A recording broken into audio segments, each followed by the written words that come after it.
Everybody? This is Big Herc with Fresh Out, bringing you another edition of a Fresh Out interview. And I would like to introduce to you Diamond, a good friend of mine who would like to share her story. So, Diamond, tell the people what was the incident or incidents that resulted in you going to jail. All right, the first incident, I was caught selling a controlled substance, crack, and I was in Kansas City, Kansas, around 2009. Okay. And that incident was that your first time selling crack, or had you been selling crack for a while at this time? Uh, at that time, I had been selling crack for a while. I met a boyfriend who originally was selling drugs, who he didn't show me the ropes. I observed him and decided on my own to go out and buy my own product and sell it. I don't want to say that he turned me on to selling drugs or anything like that. No, it wasn't like that. I saw what he was doing and I just decided to try it. And at the time, I wasn't employed. I had a car note that was due, rent, bills. So I just went into survival mode, bought some crack, started selling it, and it was kind of downhill from there. How much jail time have you served? 90 days. Okay. And then at what point did you decide that you needed to make a difference on your life, like make a change? The last time I went to jail, um, I was on the run for a probation violation. I had caught my case for selling crack in 2009, and then I was sentenced about a year and a half, maybe, of probation, and I was doing probation like I was supposed to for about 6 months, dropping UAs and not smoking, and really going by what they was looking for. Then my cousin called me with an opportunity to sell some weed, some kush. So I jumped on that, and I ended up catching a second case because I had to buy a gun. When I would go bust my serves in Kansas, people are real scandalous out there. So when I would go bust my serves, I would have to have protection. So I went and got me a little gun, and I was already a felon. And one day I was out at the movie theaters on a date, and I got into an altercation with a female who I had ran with. And the police ended up coming, and they ended up searching my car, found my gun, and so I was a felon who caught a gun case. So I was looking at like 3 to 5 years minimum just for the gun. So that's the second time I got in trouble, and that's when it was just like I was so scared of going to jail for that amount of time. I just knew that I could do so much more on the streets than being locked up. And from previous experience going to jail, one time when I went to jail in Ray County, it was a barn converted into a jail, and the treatment was they just treat you so inhumane. I mean, I was treated like an animal. Uh, the time that I was losing and wasting in these streets, that forced me to make a change. Looking at everyone around me, like my younger siblings and cousins, doing amazing things with life, and me being a felon, kind of stuck in this position, that forced me to make a change. It's so many things that adds up to why I had to change. But overall, I just knew I was better than what I was doing. I was bringing myself from here all the way down to the bottom of the pyramid. Like, depending on other people to go make a living for me to get my living. Just everything about it was just like a domino effect. I just seen that I was in self destruct mode. I had to pull myself out of it. I knew I could do better. I wanted to do better. And I just aimed for more. I called my dad, and he came to Kansas on a business trip, and we sat down and talked, and he offered me to come live in California. This is around like the early 2013, and I was like, okay, I'm gonna come out there and try something different, enroll in school, try that.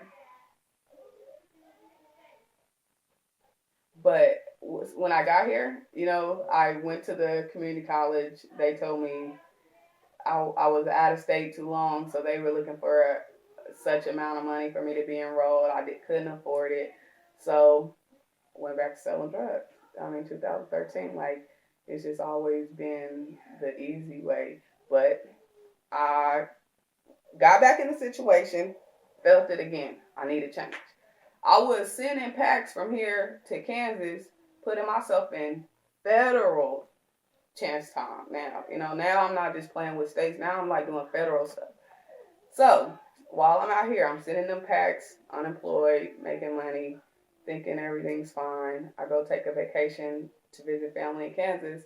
While I'm in Kansas, I get a call from my friend like, the feds just left my house looking for you. You know what I'm saying? Like, every time, even if it was good, the money was good, I was always still just being this hot girl. So it's like I just had to completely get away from those situations and just do better. So I talked to my dad, told him, like, I don't want to be up here selling drugs. It's not what I came for. And he gave me the realest advice that I needed to hear it. He was like, it's but what you're doing, you're good at it. Like, you're making your money, but I'm a woman. I want to be a woman. I want to be that. It's just not ladylike. It's just so ugly to me.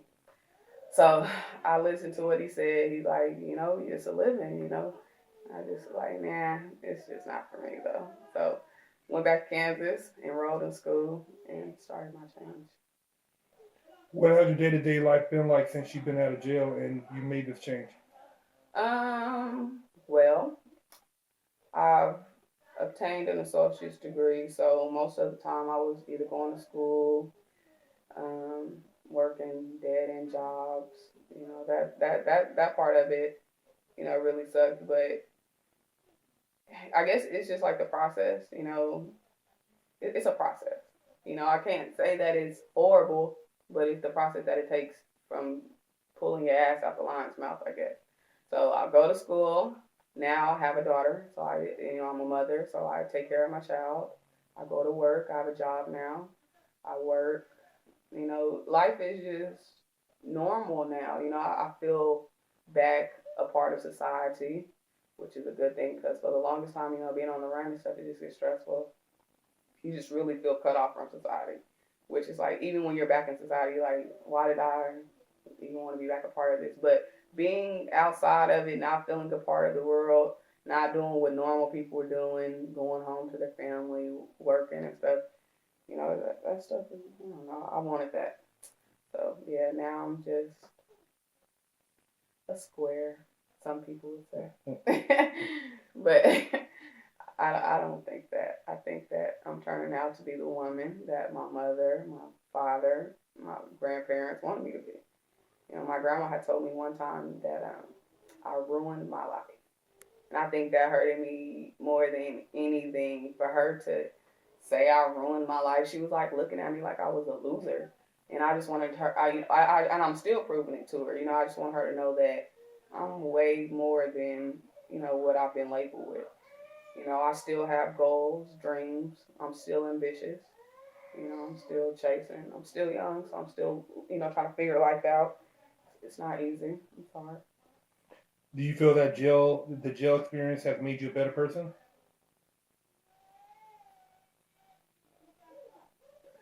Yes, but I don't think it took jail to make me a better person. Yes, jail has made me a better person because I can now see like what I don't want. I have these choices now that I was kind of like blind to seeing at first.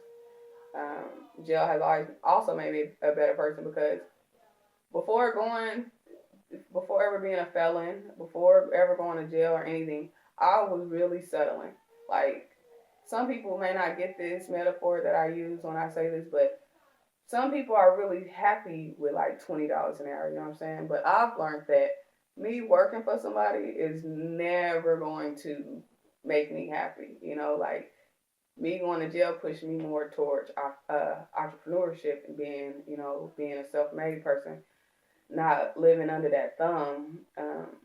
But before going to jail, you know, I thought I can go to a corporation, work it, and just be the best at the corporation. Now I want to have my own corporation. You know, I don't. I want to make my own rules and really not just live like a slave. You know, that's how I feel. Jail had me in slavery. I mean, I'm still a slave to society, but I don't know. I don't know. Everybody doesn't need to go to jail, but you need to at least see it, witness it. It's some sick stuff going on in there too. So, What would you tell a young person who is caught up in the system going back and forth to jail? why are you wasting your time? That's all it is. It's just a big waste of time. That's all they're doing is just taking our time.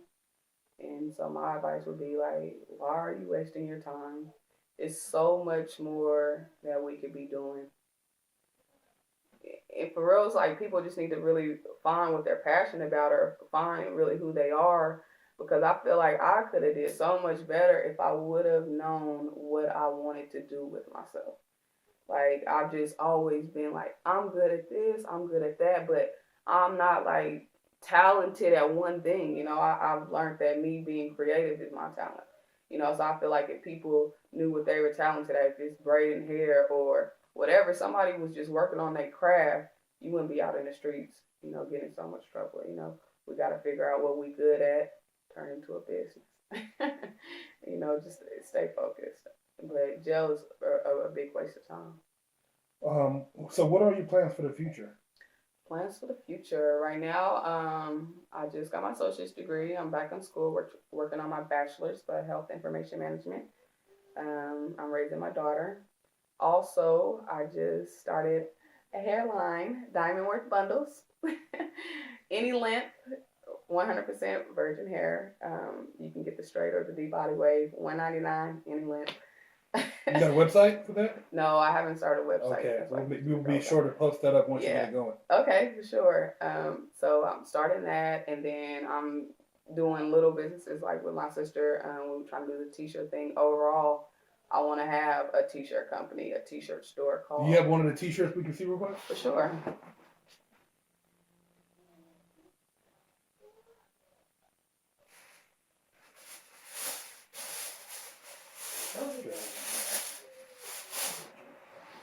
And then this is just really just like a lot of black people I see walk around with the Marilyn Monroe shirts. A lot of Mexicans I see walk around with their Selena shirts.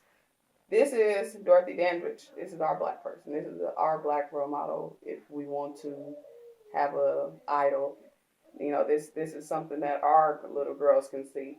They can see a beautiful black woman, who they are, beautiful black woman. So I like that. That's a good idea. Yeah. So I mean, that's all. I mean, I don't even like my daughter playing with Minnie Mouse, Mickey Mouse type stuff.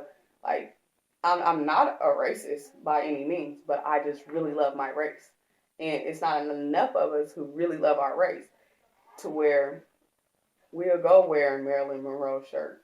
We'll go flat ironing our hair. You know what I'm saying? We're so brainwashed and conditioned to not love us, you know? So for my daughter, I want her to, you know, look in the mirror and love her curly hair the way it is. She shouldn't have to go flat iron it like mama. You know, I want her to just love her in her natural black self. So hopefully these shirts, you know, just inspire other black girls to love being black, and we're beautiful, even though the world doesn't say it. That's good. I really like that idea. That's a great concept, and it's definitely shown some women's empowerment and giving a sense of self-confidence. Is there anything else you would like to share with the public concerning being an ex-con or being successful? About being an ex-con, I feel like the laws are really jacked up. I can only go off numbers because numbers don't lie, humans do. It's set up for black people. The prisons, they're all filled with black people.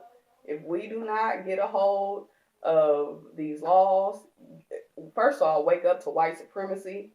If we don't start doing all of these things, All of us, we're all going to either die out from genocide, because that's what they're doing real strong, even though we're so in denial. It's just a modernized version of it. But we're going to be all dying out. So we need to wake up. We need to, man, it starts in the home. We need our parents back, moms and dads. They don't have to be together, but we need our father figures, for real. That's just really what it is. There's so many people in jail, and they still hurt over these childhood things. Whatever happened in your childhood, let it go. You're an adult. Like, only you can tell us what your future gonna be. You know, like, you can't let what happened as a child hold you down. You know, everybody's been hurt. We all got our stories, but it's how you come back from it. You know, don't let your downfall just, hold you down. Because I know that's just a lot of things that I hear. You know, the childhood is really what messes us up. But if people can just let go of their childhood, whatever happened, stop living off of excuses, I think, we can all rise up and beat this war that they got going on us. This is Diamond Fuse, and this is Fresh Out, Life After the Penitentiary.